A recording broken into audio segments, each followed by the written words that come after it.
Hi,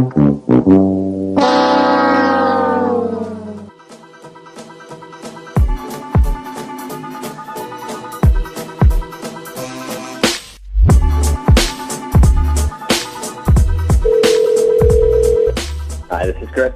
Hey Chris, this is Tyler. So I'm just going to ask you Excellent. some 5 questions. Yeah, absolutely.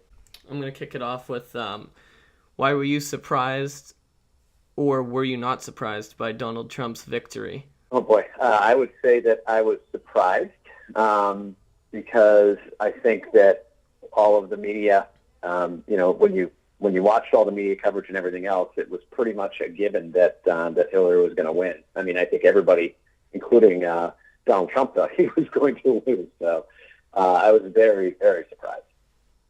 All right, next up, why do you think Donald Trump won? And why do you think all of the experts were wrong in their predictions? I think the reason that he won is because he was speaking directly to the people. He wasn't being a politician. He wasn't an insider. He was an outsider.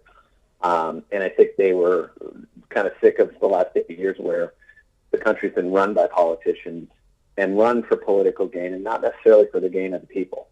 And I think the reason that the pundits were wrong was because, as a Trump supporter, I can tell you personally, the last thing I wanted to talk about was politics, because if you told someone that you were going to vote for Trump, it was like telling someone, you had the plague. You either got yelled at or you wanted to get as far away from you as possible. So I think there was a huge kind of covert vote, if you will, among supporters that didn't necessarily want to tell people they were supporting him.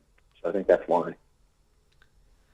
Next up, we got, what do you think are the most important things President-elect Trump needs to do between now and his inauguration? Or what do you want most to see him do between now and then? So I think what he needs to do is really speak in a common way to all of the people both people that supported him and people that don't support him. I think you see a big, it's not, the coverage has kind of died off, but yet I know it's still out there because you can see it on social media.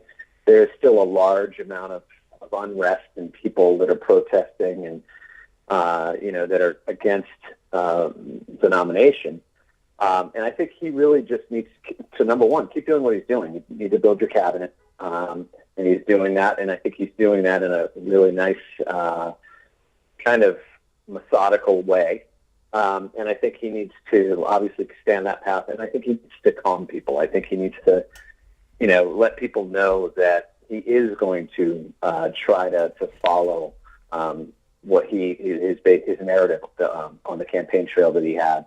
And really try to, again, keep the people's best interest in mind moving forward, and let us know that he's not going to turn into a politician and basically go back up everything that he said. So I think those are important. I think the cabinet's probably number one to get that in order and get that up and running ASAP. Number 4, do you think that President-elect Trump will be able to follow through with his promises that he made during the debates? I think he'll probably be able to at least get some traction getting towards most, if not all of them.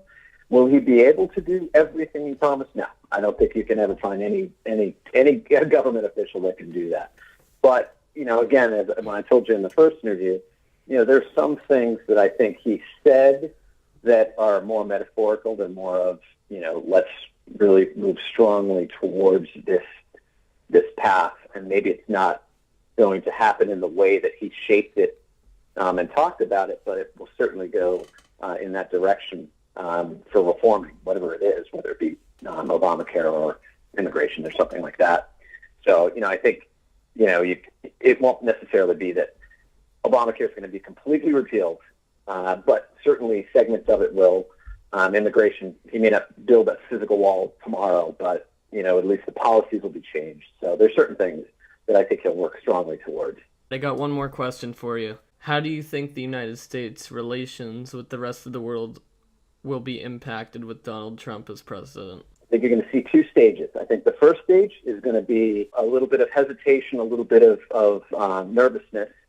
And then I think what you'll see is, and this is, more of, people don't know what to expect because of a lot of the rhetoric that was tossed around during the election. And I think that you saw it actually just today in the conversation that happened with the Taiwanese president, and the fact that no sitting or elected president in the United States has talked to the Taiwanese leadership in eons, and China's rattling their sabers and everything else. But people are kind of nervous about that. But I think what you're going to find is that you can't. The expectations, people when they're on edge tend to overreact, and I think what you'll find is once the dust settles a little bit, I think you'll find that things will end up being in a more positive light. But it's not without pain. It's like when you take the Band-Aid off, sometimes you need to rip it off, and there's pain ripping it off, but the wounds will heal better, believe me. Thank you very much, Chris. I really appreciate your time. You're very welcome. No problem at all. Good luck. Even though I still don't consider myself a Trump supporter, I found Chris Bromray's thought-provoking comments regarding the 2016 presidential election winner, Donald Trump, fascinating. One of the things I still find confusing are the electoral votes can win someone an election when the popular vote says someone else. Most people in the country wanted Hillary Clinton for president, but due to the electoral system, she lost the election. I do not believe this is fair. After interviewing Chris for the second time, I was surprised that even though I do not like Trump, it was interesting to see how much faith he has in Trump to make the positive impact and create change for the better of the United States. I know there are many people that are still upset with the outcome of this election, but I have to agree with President Obama that we all need to get behind Trump, as we all want the same thing for our country, and that is to move forward in a positive direction. Thank you for watching.